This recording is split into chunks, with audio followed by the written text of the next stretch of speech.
Okay, thanks everyone, and welcome to the last webinar, Alexander Galetovich, in honor of our deceased professor of the year. Today we have a very special subject, a subject that it's right now happening in Chile as universities have been questioned by a lot of people. We thought that after the pandemic, the idea was that science will triumph and we will be science will impose itself. We will be all recognize how important science is and expertise. But now we're in a world that does seems the exact opposite of that, where science and universities have been subject to pressures in funding, changes in funding, criteria, admissions, and a lot of other things. So to talk about that, we have today the pleasure of having Jacob Russell. He's a professor of law at Rutgers Law School, where he teaches business and property law. Before entering academia, Jacob worked as a reporter for the Wall Street Journal, and his research focuses on designing fair and responsive legal policies and institutions, drawing from insights from political science, psychology, finance, and economics. We also have Dennis Patterson, who is in the board of his board of governor professors at Rutgers Law School and professor of legal philosophy at Surrey Law School in the UK. Dennis is an international recognized expert in commercial law, trade law, and legal philosophy. He has a lot of publications. And we also have Cristobal, who I'm now upgrading as a panelist, Cristobal Belolio. You know him. He's our professor. He's expert in this subject, science and populism, this intersection. So he's the perfect person to discuss this book. He read it and he has something prepared for us. So thank you, all of you, for being here. And you have like 30, 40 minutes where you can talk or you can present, and then we'll have Cristobal do a little discussion, and later we can open the floor for Q&A. If you want, you can write it in the Q&A button, even in Spanish if you want, and I can translate it. So thank you so much for being here. Great. Well, thank you. And I'm going to go first and then turn it over to Dennis. So thank you for hosting us, and thanks everyone for being here. So I'm going to give you an overview of the book, and then Dennis is going to talk about one particular part of our argument about the use of the phrase scientific consensus and the meaning of scientific consensus. So first, just our argument in a quick nutshell. A common trope that you hear in political culture today is elites using expertise to claim legitimacy. So a terrific example of this is during the pandemic. We heard the phrase follow the science used again and again and again to justify particular policy measures. And in doing this, when a phrase like that is used, elites are essentially making two claims. First, they're making a claim that expertise can dictate policy, that science or expertise can tell us what to do, how to act on a particular policy matter. And second, they're claiming that they, as elites, hold some special access or knowledge of what that expertise is, that they have the relevant knowledge. And we argue in the book that both of these moves are quite problematic. What we think is happening in a lot of these cases is not so much expertise informing policy, which is a good thing, but rather expertise being misused to shore up a preferred pre-existing policy choice. So this is less about applying and bringing expertise to bear and more about wielding credentials to shut down dissent and debate. So just to be super clear, we are very in favor of expertise. We are both employed as experts. We believe in the university. We are pro-expertise, but we also think it's important to be clear-eyed about expertise and the limitations of expertise. And those limitations include acknowledging the uncertainty that is intrinsic to the production of knowledge, being clear about what we know and how well we know it. But it also, even maybe more importantly, involves acknowledging the limits of the applicability of expertise. Most complex public policy issues rest on value judgments that can't be settled by expertise. Expertise is one input, but values, which are really the domain of politics, are relevant in almost any public policy matter that you can name. And so by resorting to this catchphrase of expertise, it kind of discards politics. And when elites do that, when they kind of push politics aside, we argue that they are doing it kind of at their own peril. It is, in fact, fueling the populist fire that elites claim to, or that they are opposed to, but they are pouring fuel on populism when they abuse expertise. So I will delve into the argument a little bit more in a moment, but I think it's helpful just for some stage setting to give a little context on where this project came from and how Dennis and I came to write this book. We were teaching a class on populism in winter 2020, and we started the class with, I think it's fair to say we don't agree on everything politically. We have some pretty different underlying political views, but we both were interested in populism and had some of the same reactions to how it should or shouldn't be studied. So one was that we both agreed that populism was most interesting to understand as a movement that has both right-leaning and left-leaning versions. So sometimes when people study populism, they define away that variance and they say, we're just studying right-wing populism, or we're just studying left-wing populism. But that kind of ignores the most interesting thing to us about populism, which is that there's some set of moves that is animating people globally right now, despite kind of very different underlying political ideologies. So we didn't want to just teach a class on right-wing movements. We wanted to try to understand populism more broadly. The second principle that animated us was a focus on what we call the demand side of populism, meaning the voters who choose populist outcomes. And we think in a way that's more interesting than studying the populist politicians. Politicians are always an imperfect vehicle for the voters who they're attracting, and they're also always building a coalition of different voters. Not all Trump voters are populists, and it's not clear that Trump is a populist, but a set of voters who I think could be identified as populists did have an attraction to Trump. And so we're most interested in the kind of demand by populist voters, the kind of disillusionment that results in kind of populist voting outcomes. And then finally, we both felt that we needed to take the claims that populists make, that populist voters make seriously, to understand what it is they are arguing and not just dismiss them. And in some cases, that means helping define those claims a little bit more precisely. So one of the claims that we started focusing on in the class was that a central attitude of populists is skepticism. And it's a skepticism towards elites, but it's also a skepticism that manifests particularly towards expertise. I think populism is pretty much always has an anti-technocratic aspect to it.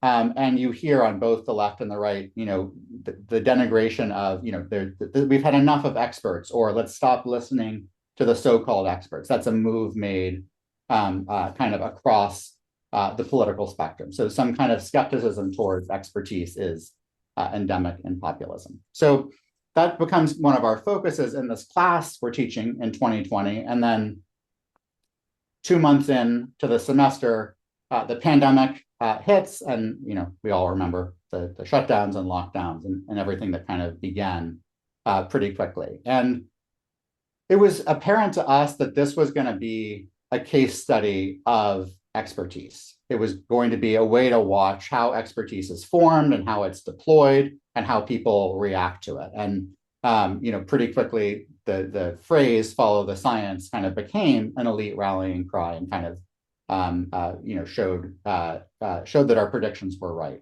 So we spent a lot of the pandemic kind of carefully watching the discourse among scientists and among elites. This was back when I think Twitter was much more popular as a place for elites to discuss amongst each other, so you could observe kind of discussion between scientists. We looked at how the media was talking about or treating expertise and who it was identifying and how it was talking about credentials. And we became pretty concerned early on, starting in really 2020, and we started publishing articles in 2020 about what we thought was a pretty problematic climate for discourse in the US.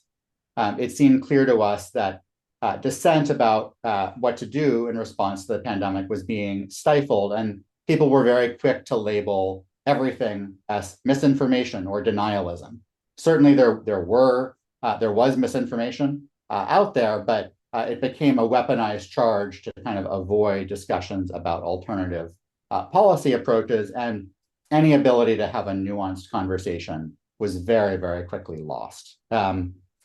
And what was, I think, interesting in looking back in retrospect is it was very hard, it was surprisingly hard to get, I think, a hearing of some of our ideas. And we were not advocating any particular response to the pandemic. We were not taking a position on school closures or on anything at that point. What we were saying was people should be allowed to discuss these things. There should be an open debate, and you shouldn't resort to labeling dissent as bad faith. And even that claim, even the claim that discourse should be more open, was considered dangerous by a number of people. We had several instances where we were at the 11th hour on publishing a piece, and an editor would say that they had gotten pressure to pull it, and they would kind of pull it at the last moment out of a fear that this was dangerous. And it was really the least openness I've ever felt in academia. And what's ironic, of course, is that many of the things we were talking about at the time as being part of the debate are, essentially the conventional wisdom today. So most people today, including those who were in favor of school closures, now believe that the U.S. closed schools too aggressively and for too long, and without regard for the trade-offs, which was one of the things we were advocating for discussion of. The lab leak theory, which was labeled off bounds, is now considered one of the more plausible, maybe the most plausible account of how the pandemic originated. And all of those were kind of off bounds for discussion in 2020, 2021, 22, and even discussing whether you should discuss them was off bounds. So it's, as I think, stunning for us to see that reversal and how quickly, within really the last year or so, conventional wisdom has shifted. But so the pandemic just became a case study for us. It was not unique in our view, but a case study of a growing problem and how expertise is used and marshaled. So that takes me back to a quick synopsis of the argument of the book. So we distill three mindsets that we think characterize contemporary elite culture. And we think each of these three mindsets is partly responsible for the backlash from populists. So I'll step through each in turn, but the three are number one, condescension, number two, technocratic paternalism, and number three, intellectual tyranny. And we think each of these is kind of a pathology because it rests on faulty premises and actually undermines the expertise that elites claim to shore up. And again, just to be clear, these are habits of mind. We are not saying that all elites espouse all of them at all time, but we do think that they have a kind of visible and systematic presence in elite culture. So the first is what we call condescension. And this is looking down on populists, but actually just voters at large as ignorant. And in case you think that's an exaggeration, just a couple of examples that I pulled. Tom Nichols, the academic and pundit who wrote a book called The Death of Expertise, describes the US like this. He says, "The US is now a country obsessed with the worship of its own ignorance. Citizens lack basic knowledge, reject fundamental rules of evidence, and refuse to learn how to make a logical argument." That's his diagnosis of our current political moment. Holden Thorpe, editor of the journal Science, on the day after the 2020 election between Biden and Trump, said the following about people who voted for Trump, 74 million people who voted for Trump. He said, "Science was on the ballot, and this means that a significant portion of America doesn't want science." In other words, he couldn't envision any reason that someone would vote for Trump other than a rejection of science. So those are extreme examples, but it's also, became kind of a catchphrase within the Obama administration.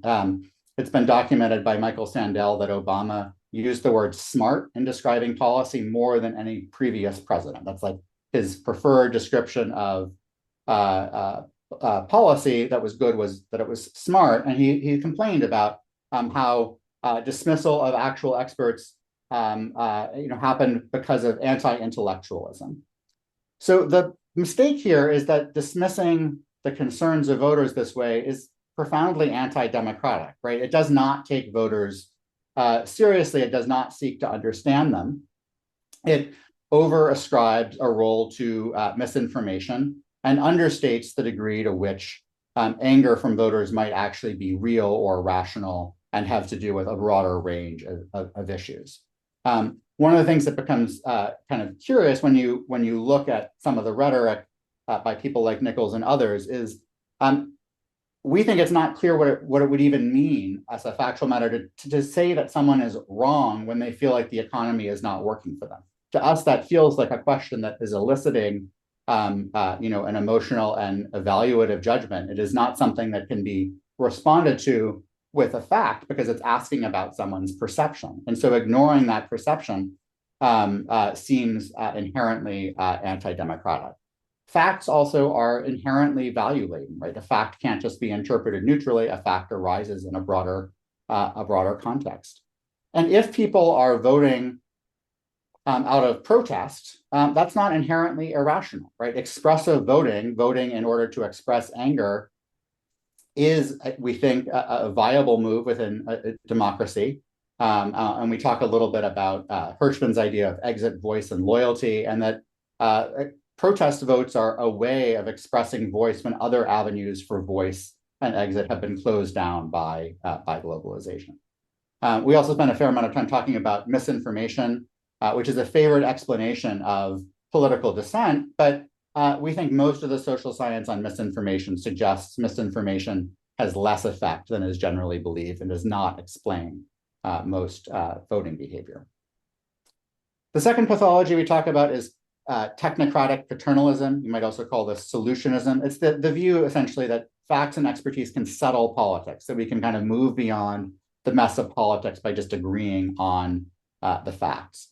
And we think the mistake here is that expertise rarely gives you a single straightforward answer for two reasons internal to expertise and reasons about its applicability outside.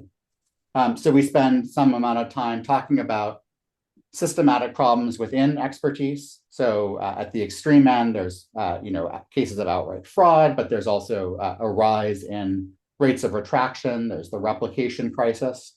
But then at a more subtle level, there's tendencies by academics to exaggerate. There's all sorts of documentation of the rise of hype words and kind of exaggerated findings in order to try to basically get more press.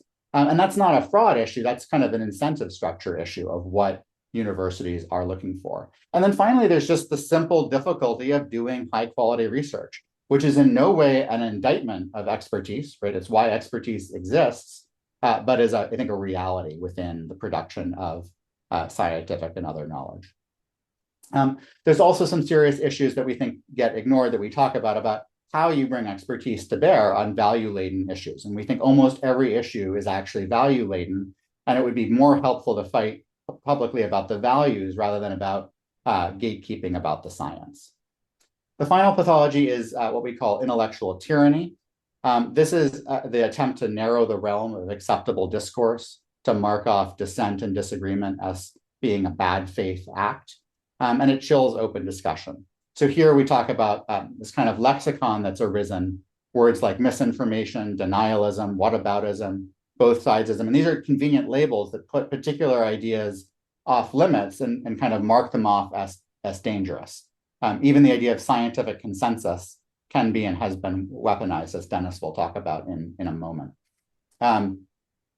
We think it's problematic that many elites seem unable to imagine that disagreement might be motivated by good faith clashes over values rather than bad faith. And so the basic pathology here is that this kind of closed-mindedness actually undermines the process by which expertise is created.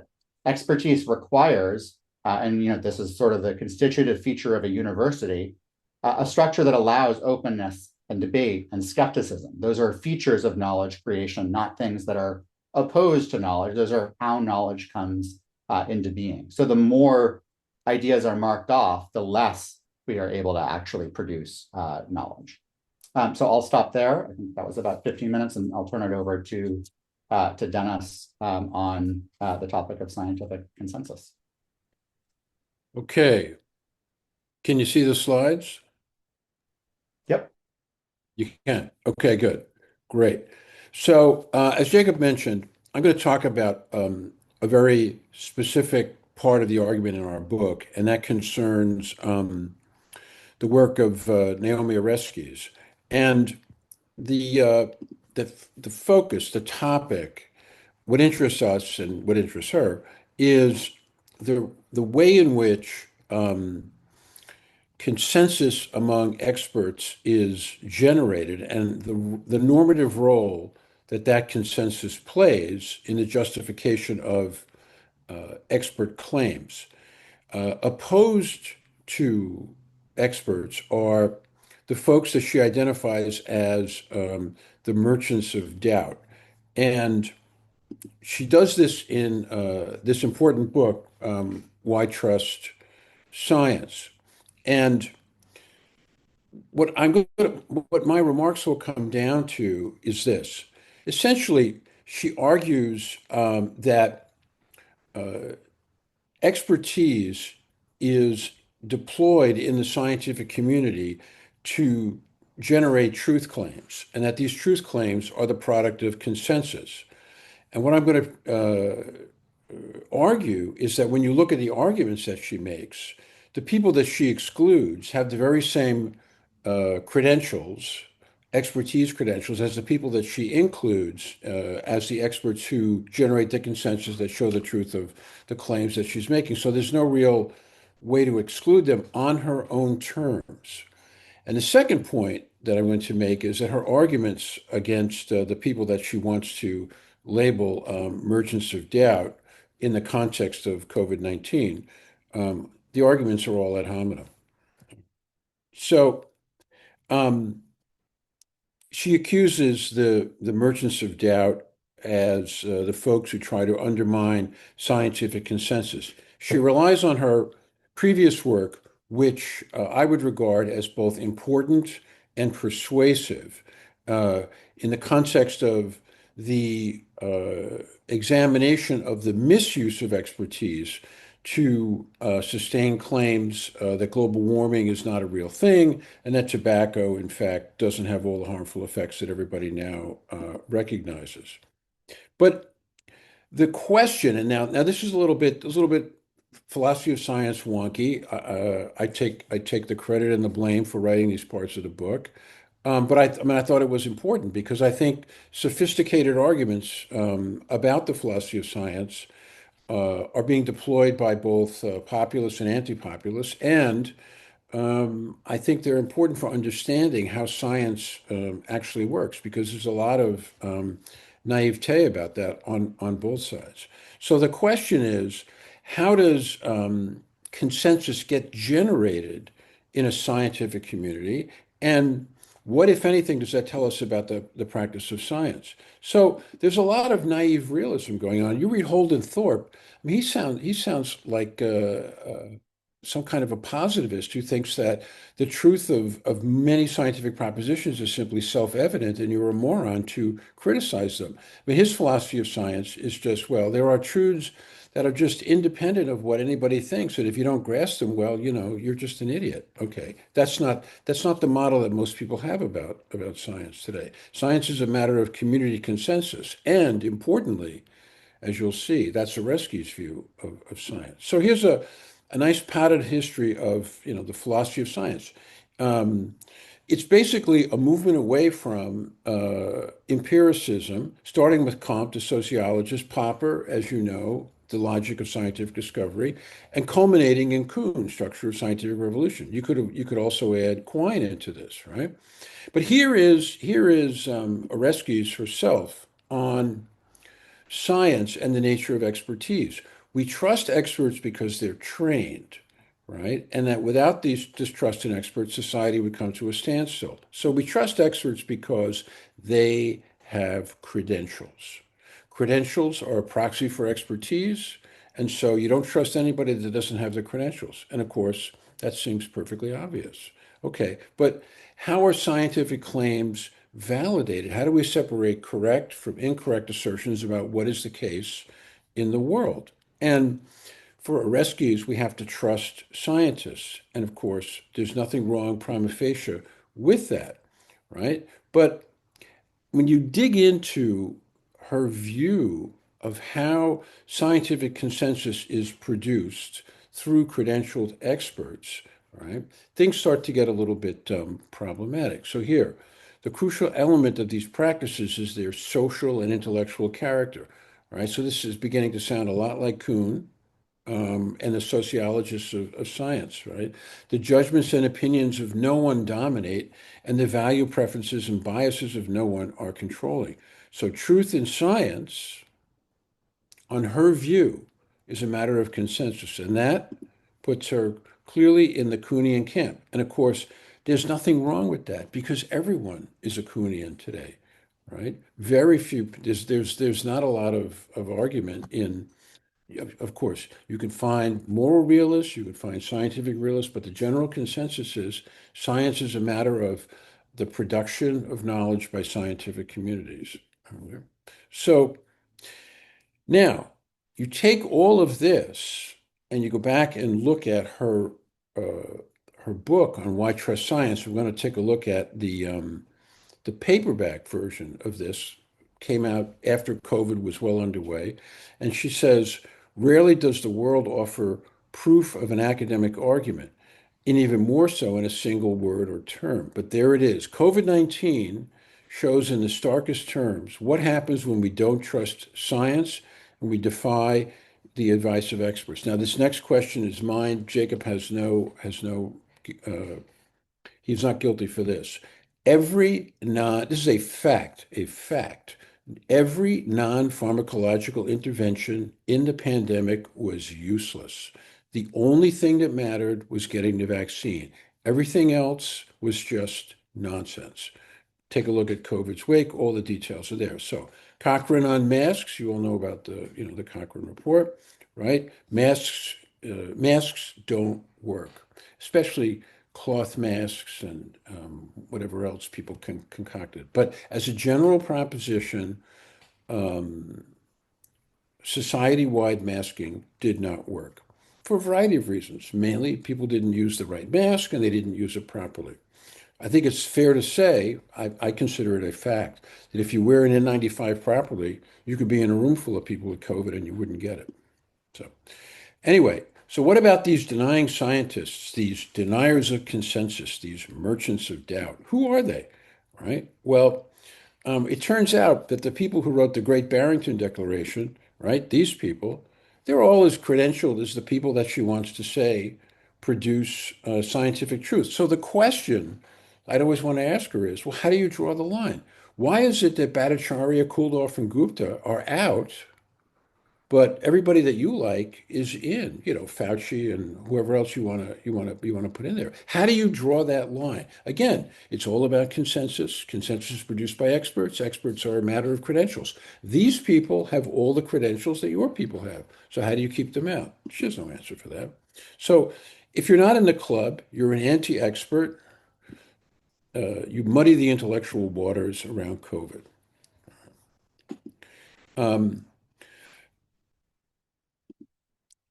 So now the first point of my two is you don't tell us why some people are in and why some people are out. You do tell us it's a matter of credentials and expertise, but the people who are out, they have just as much in the way of credentials as the people who are in. So help me out, I'm confused.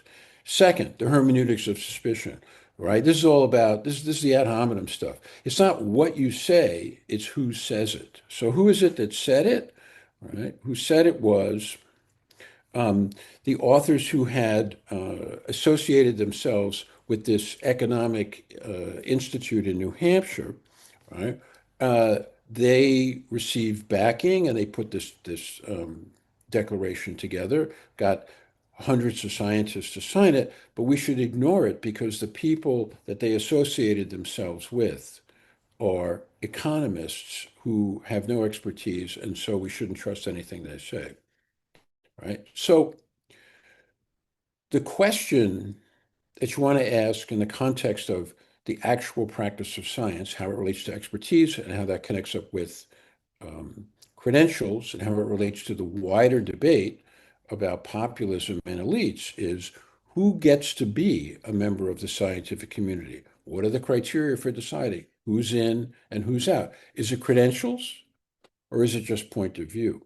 And second, it's not, it's just basic philosophy. It's an ordinary fallacy to say, well, I'm not going to trust what you say because you're over 5 feet tall, you have red hair, you believe in paternalism, you come from a rich institution, somebody's giving you money for your research. Our point is read the claims and evaluate them on the basis of proper scientific criteria. Don't attack the speakers on the basis of who they are. Okay. Now, if I could manage to Thank get rid of, you. I don't know if I can. if I could just, oh, here, stop sharing. How about that? Look at that. Yeah. Okay, thank you. Cristobal? Cristobal? It's I'm good. here. Can you hear me? Oh, by the way, before he starts, you can start. Pueden empezar a escribir sus preguntas si quieren en la parte de Q&A. ¿Ok? Vale, Cristóbal. Okay, so first, let me say that I thoroughly enjoy this book. It is really, as they say, a tour de force. That's the correct expression. A tour de force, one that tackles the core dynamics of what I call, at least, this sort of plebeian distrust of patrician science. I've been working on these issues for a long time, so I learned a great deal from this study. So thank you, Jacob and Dennis, for such a formidable piece of scholarship. So to keep the focus on substance rather than ceremony, I'll move straight to the issues that I found most interesting, most intriguing, if you want, or and perhaps more fruitful for discussion and debate. So to begin with, I was somewhat puzzled by your conceptualization of epistemic populism. While I fully agree that epistemic populism is where sort of this epistemic dimension is where much of the action lies today. Some say that there is an epistemological turn in populist studies, but this growing literature tend to portray epistemic populism as an absolutist form of knowledge, in the same way that populism itself is an absolutist form of power. So what do I mean by this? So this strikes me as quite different from the epistemic mindset you seem to ascribe to it. So indeed, almost the opposite. So epistemic populists are not, in my mind, not modestly offering one view among many. They are waging a political struggle over who gets to know and whose truth counts, the elites or the people's truth. If I might put it provocatively, the patron saint of populists is not Hume, it's Carl Schmitt. So when it comes to defining epistemic populism, there seems to be an interesting debate here. I don't know if you have you noticed this? So some argue, actually you know this in the book, some argue that epistemic populism is grounded in commonsensical knowledge, so folk wisdom, everyday experience. So this kind of knowledge, in a way, stands in opposition to scientific rationality, which is often seen by populists as artificially sophisticated, detached from people's lived reality, almost echoing Rousseau's celebration of the natural good sense of ordinary citizens, and corrupted by higher learning. So this, and you say that, well, this is not that as convincing, this idea of just epistemic populism as common sense, because if common sense is anti-science, populism is not necessarily anti-science. So it seems that you are not entirely persuaded to define epistemic populism as just commonsensical knowledge, or the flaunting of everyday experience as sort of as a threshold for validate your knowledge claims. A second strand, however, sees the defining feature of epistemic populism in its contrarian nature, which of course helps explain its affinity with conspiracy theories. This contrarianism, if that word exists, this contrarianism entails a rejection of epistemic authorities who claim to produce official knowledge, but are perceived by the people as alien. So some people say that this is an epistemology of protest, which is slightly different than the first sort of notion of common sense. So this is an epistemology of protest, a stance that resists mainstream expertise and seeks to generate what others have called counter-knowledge. I don't think these two understandings are mutually exclusive, but the point is neither really amounts to skepticism. So epistemic populism, if you read it as commonsensical knowledge and folk wisdom, or epistemic populism, if you read it as counter-knowledge, I don't think either of the two really amounts to skepticism as I see it. If anything, epistemic populism is about defiance. Actually, you said that at the end. So I'd love to hear more about why populists are presented as skeptics in this sense. My second point concerns the way the book seems to assume that elites are technocratic. What exactly does it mean? So presumably, what I understand by technocracy is that they want to take expert input and translate it directly into policy, right? What some people call the linear model of expertise. That model is, of course, undemocratic, and populists are right to criticize it. However, I think the book sometimes conflates two different kinds of complaints here. So the factual and the normative. So in other words, do populists object technocracy on democratic grounds, saying that experts may know a lot, but nobody made them bosses? Or do they object on epistemic grounds, claiming that experts do not know as much as they pretend to? Or is it both? The epistemic and the normative. So some scholars, actually, you quote Collins and Evans' work in your book. So some scholars, like them, distinguish between truth-speaking sovereignty and decision-making sovereignty. So Collins and Evans, for instance, argue that while decision-making should remain open to democratic contestation, truth-speaking sovereignty should not, precisely because science is not and cannot be democratic. Let's assume, for the sake of the argument, Dennis, that in this case, we do have a scientific consensus, not like in the case of the pandemic. So I wonder, do the author's concerns lie mainly with the misuse of expertise, when expert advice is elevated directly into policy without proper deliberation, as in the linear model? Or do they also take issue with the very idea that scientific consensus, in case we have it, ought to have a privileged role in establishing sort of the factual basis for that democratic discussion? So let me put it this way. So technocrats believe that both truth-speaking sovereignty and decision-making sovereignty should be left in expert hands, right? That's technocracy. Liberals, let me just call them liberals here. So liberals, by contrast, draw a line between the two. Truth-speaking sovereignty belongs to science, but decision-making sovereignty must remain democratic, right? And populists, however, it seems that they reject that division altogether. So for them, both truth-speaking and decision-making sovereignty are open to political contestation. So just I want to check if I'm right with that sort of distinction. So I think the authors are right, and I think you echo here an important point early made by Mark Brown, that some scientific elites try to win the political battle simply by appealing to their technical expertise. In effect, scientifying politics. and populists respond in kind by politicizing science. But my question here is there any viable intermediate path between these two sort of extremes? One where scientific authority informs democratic debate without claiming to replace it, and where political contestation remains legitimate without collapsing into epistemic populism?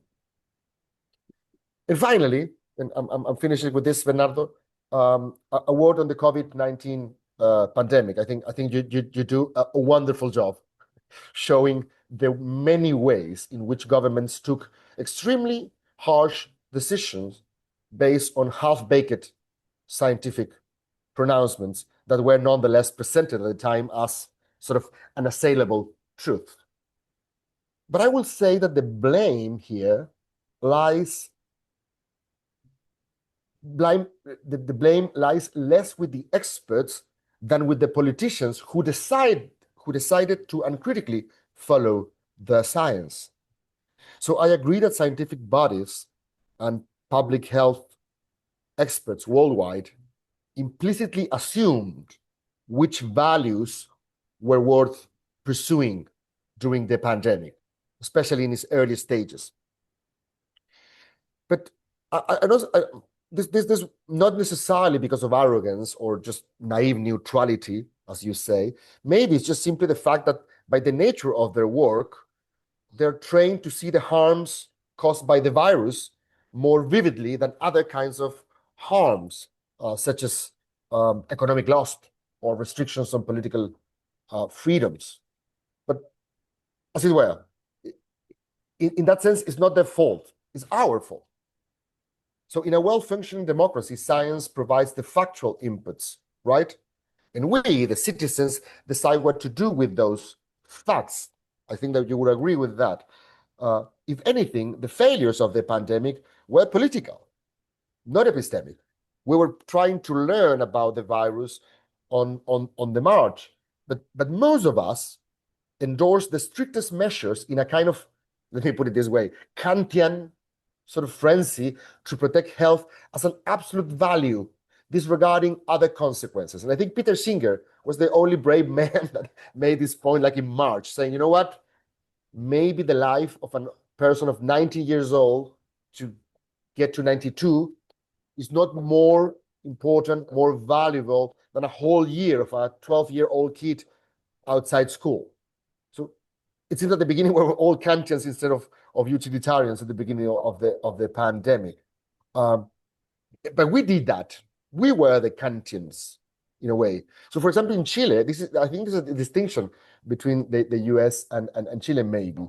In Chile, the so-called, I love your section on armchair scientists. So people who are not like professional academics, but still they sort of manage the language of, and they can do their own research in a fairly decent way. In Chile, I don't know if you remember Bernardo, Basigalupe, and many others. Like the armchair scientists in Chile, that the book presents as challengers of the scientific sort of narrative, or the expert narratives, in Chile were among the most alarmist and virtue-signaling voices, because that was the moral grandstanding expected against an unpopular right-wing government. So I will say, again, not a failure of expertise, but I think it's an ethical misjudgment. So all in all, I think the authors make a robust case against the arrogance of elites who claim to possess unmatched expertise, and how that mindset can understandably generate plebeian resentment and distrust. I will only be more cautious about elevating an epistemology whose main motivation is not the search for truth, populism, I mean, but rather the pursuit of hegemony through the defeat of the adversary. So that, I think, is where our conversation could or should continue, how to preserve some democratic contestation without losing sight of factual truth as a shared, if fragile, aspiration. Thank you. Thank you, Cristobal. Do you want to react a little bit or say something about what he said? Absolutely. Maybe I'll let Jacob go first. And I know which topic he wants me to talk about.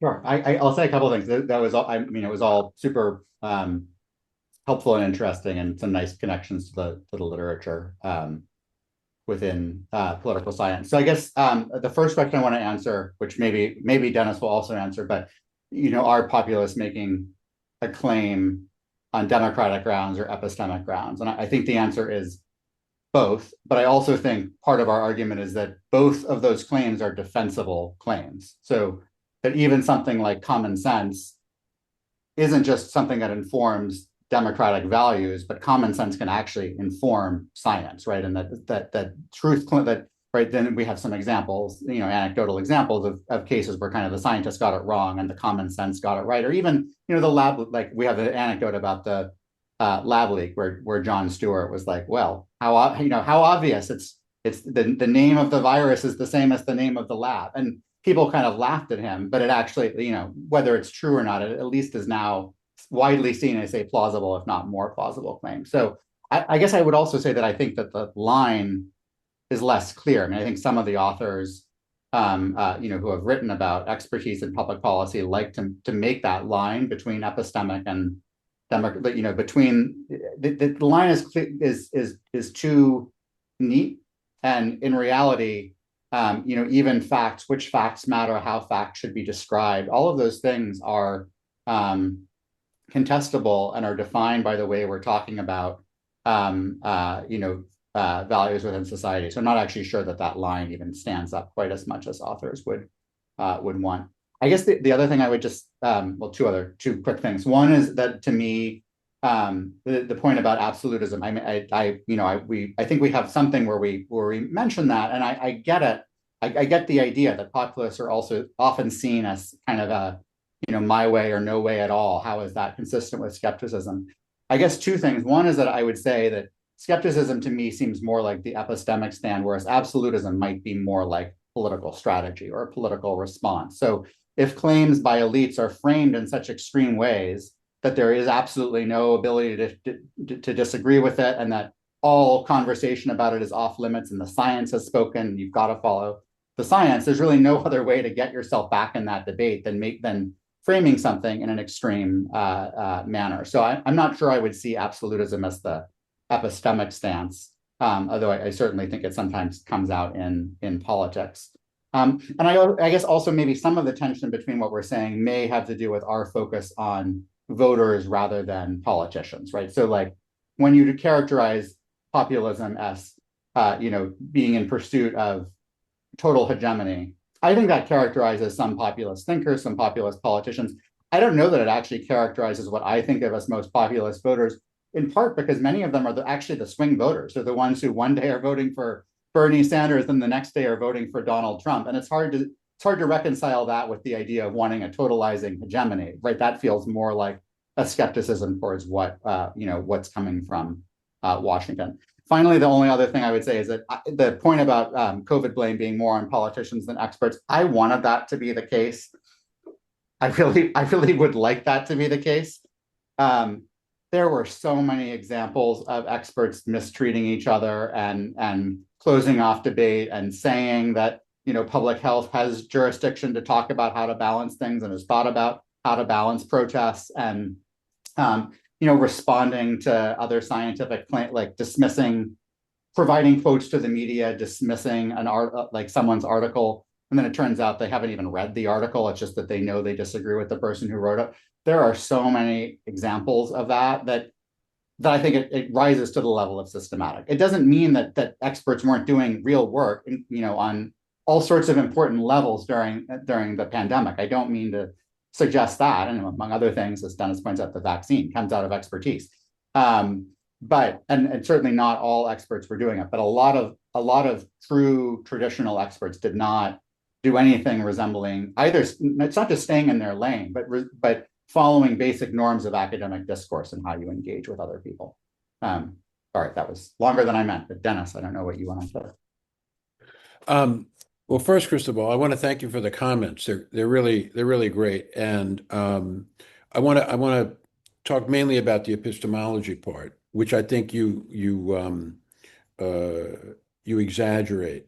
So you mentioned epistemic populism. I just did a search of the book. We don't use that phrase anywhere in the book. So I think the people we're describing are different. You're describing the wacko end of populism. You know, people who think that COVID-19 is all a hoax and perhaps that it's an attempt to control everyone by microchips and the like. That's not the people we're talking about, right? I mean, and I was very careful when I wrote this part. I do think it's Hume and not Carl Schmitt. I mean, you got a really dark view of the people that you talk about, the populists that you talk about, the people's truth. We don't say anything like that. I mean, we just think these people are crazy and should not be listened to at all. But we do think that there is a healthy Scottish Humean skepticism about the ability of politicians, and that's where a lot of the skepticism is directed. There's a lot of skepticism about politicians delivering policies that are the product not of science, but of their political priors. That's what they're skeptical about. And the people that you describe, you're exactly right. They're nuts. But of course, they're a very small portion, I think, of the populist population. But and we can, how big is that? How significant is that? I don't know. You're much better at it than I am. But the people we're talking about regular folks who look at what politicians are deciding about their children, their work, and their liberty, and they're calling bullshit on people who say, we know the facts, and your mission is to follow our dictates because we're smarter than you are, we have more credentials, and we are the experts. And people said, you know what? I'm skeptical about that because I don't think you have any facts. And you know what? They were right. They were right. Especially, I mean, schools. Jacobs, he's a mild-mannered guy. We wrote about schools right at the beginning, and we said before anyone, well, maybe there were three other people, closing schools will be the single greatest disaster of this pandemic, right? And you listen to this, you want to talk about a wacko, go look at Randy Weingarten, right? That woman single-handedly worked with Walensky and closed down America's schools. And how much regret does she have? None. None. That person is no better off than the crazy populist that you described. Now, you haven't mentioned, Cristobal, the number one academic cheerleader for technocratic elitism, Cass Sunstein, right, whom we discuss extensively in the book. Sunstein says repeatedly, the only thing that separates us is our knowledge of the facts. Values will take care of themselves as long as we know the facts. And our point in this book is that that's just utter nonsense. That's the conceit of elites. We know better than you do. And if you just shut up and do what we tell you, you would all be better off. We did that, and what happened? Kids are now behind, 2 years in school, businesses have been wiped out, people's entire careers have been turned upside down, and nobody wants to go back to the office. Thanks a lot. You guys did a great job, right? Now, COVID-19, who do we blame, politicians or experts? Jacob, I mean, our book is just replete with examples of experts calling each other out. But people have been shamed. Look what happened to Kulldorff at Harvard, right? And the guy gets the boot. The same thing with same thing at Harvard. Look at Bhattacharya, right? I mean, now of course, he's in the Trump administration, and he looks like he's doing a pretty good job. But when he was nominated, the amount of vitriol directed at that guy was unprecedented. Truth denier, grandma killer, blah blah blah, and he's he's an expert. So the world is just full of crazy people. How's that for a firm grasp of the obvious? And what we're trying to do in this book is to talk about the way to talk about something that's difficult. And it was a gift to us when we started this course. 2 months into it, this thing hits, and I said to Jacob, this is going to be a great book because we can watch this whole thing unfold in real time. We collected every video, every email, every Twitter post. We have everything, right? All the liars can be shown to be what they are, right? People who claim, oh, I was against closing schools all along. Nonsense, right? Everybody wanted to do it. So anyway, great comments. Thank you very much. Keep banging on those crazy populist people because the idea that Carl Schmitt is the answer to any of our problems is truly a case of mental illness. Thank you, Dennis. In case you didn't know, Chile is among the countries that have the school closed for the longest, actually, because of what Cristobal said. The idea that And in that sense, the case is not that different from the US, that teacher unions were, I would say, the most responsible for that with the politicians and the experts as well. But yeah, Right. you were killing kids, I basically. mean, the story that you tell in the book about teachers unions in the US is pretty similar to the one that we have here in Chile. So Juan Beltran has a question. I'm going to read it directly. In the context of weaponization of knowledge and the growing distrust toward elites and experts, how do you think the rise of artificial intelligence could amplify or mitigate these dynamics? Could the AI be used by elites as a tool to strengthen their control over information, or it could, on the contrary, democratize access to knowledge for the citizens? Yeah, I read the question earlier. It's a very good question, and my answer is I don't know. I mean, let's assume this. AI is a very powerful tool. Great. Can it be used for good purposes or bad? Well, every other tool I'm aware of can be used for good or bad purposes. Why not? Why isn't the same true here? Democratization of knowledge? Well, that depends on how good AI turns out to be as a producer of knowledge. I really don't, I really think that it's a very, very open question. I have no particular take on it one way or the other. I use it. It's a very powerful tool in the right context, but I don't think it's going to settle any public policy debates ever. I would also just I agree with that. I hesitate to talk about my own skepticism of AI because it's not my area of expertise, and here I am telling experts to focus on what they know. So you shouldn't take my opinion as any more than my opinion. But I do think one of the things we talk about is when you talk about something like misinformation, there tends to be a narrative that like novel technology is why we have misinformation. So it's not AI necessarily, although there's predictions that it will be AI. It's social networking is this novel tool, or the internet is this novel tool, and that's why we have misinformation. But if you look at the kind of best studies of misinformation, first of all, it's an age-old problem. I mean, it's been around for as long as there has been politics. It doesn't, to me, seem to be the result of these tools. The general conventional wisdom on how much we are exposed to misinformation or how widely it's how much effect it has. Most of the social science evidence suggests that it has much less effect than people think, and that we kind of conflate the existence of something and the supply of it with its actual impact, right? So there could be a huge supply of misinformation, or it's a huge supply of AI generated stuff that in some way enables the weaponization of knowledge or hinders it, but the supply of it is ultimately not relevant if there's not demand for it. And I think to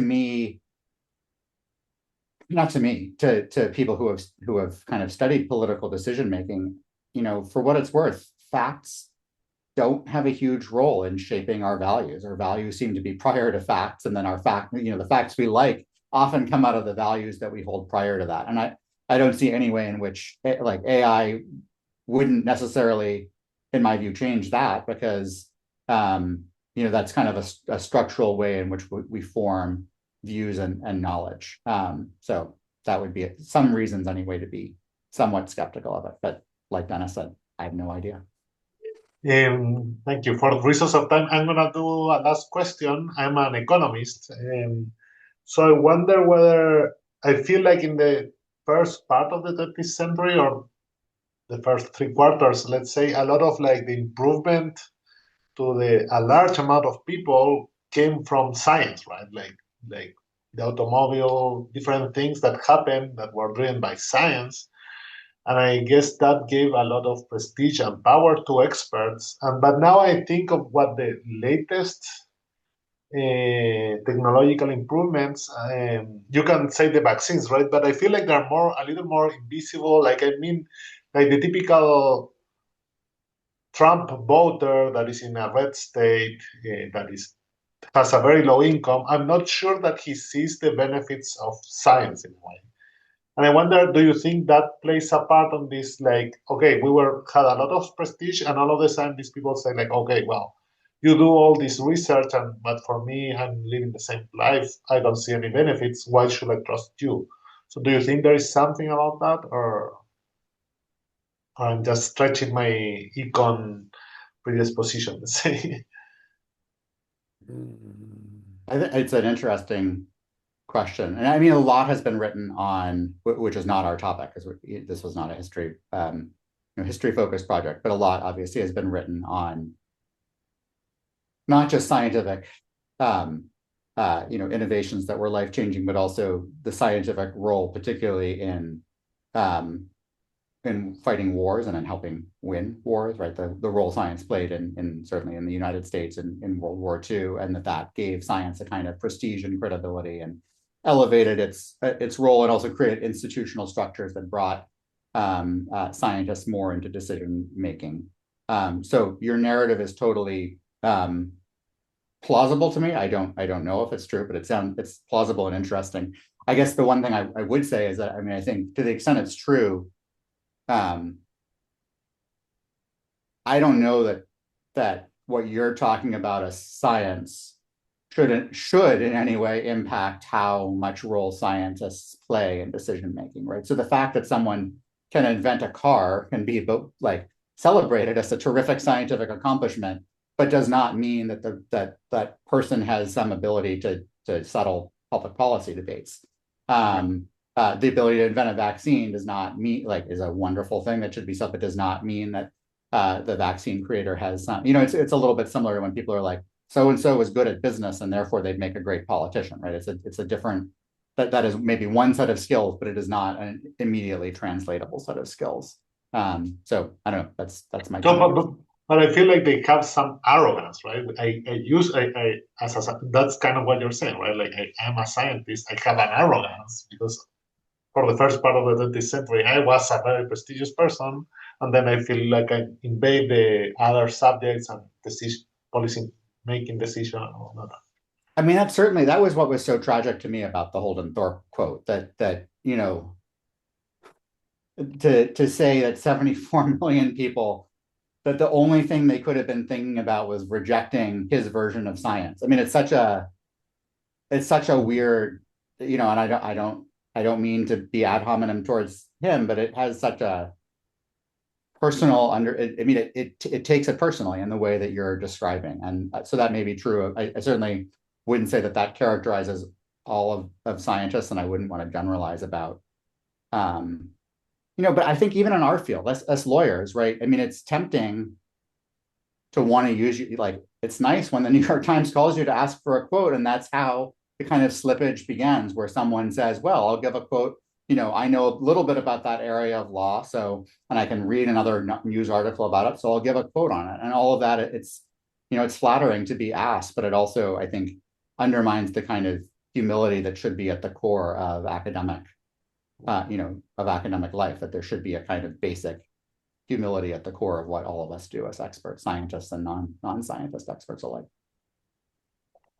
Okay, that's great. Thank you so much. This is a very interesting subject. I think Cristobal also is working on that side. I think he has plenty. There is going to be a whole research agenda in general, I think, about this subject, because we have to rethink ourselves and our role in general. So thank you. It's a very timely talk, and congratulations on the book. Thank you. Thank you very much, Jacob. Thank you, Dennis. Thank you for your time. Thanks, Cristobal. I'm going to send you the link of the video, okay? Have a good day. Thank you. Bye. Chao, Bernardo. Chao a todos. Thank you. Bye.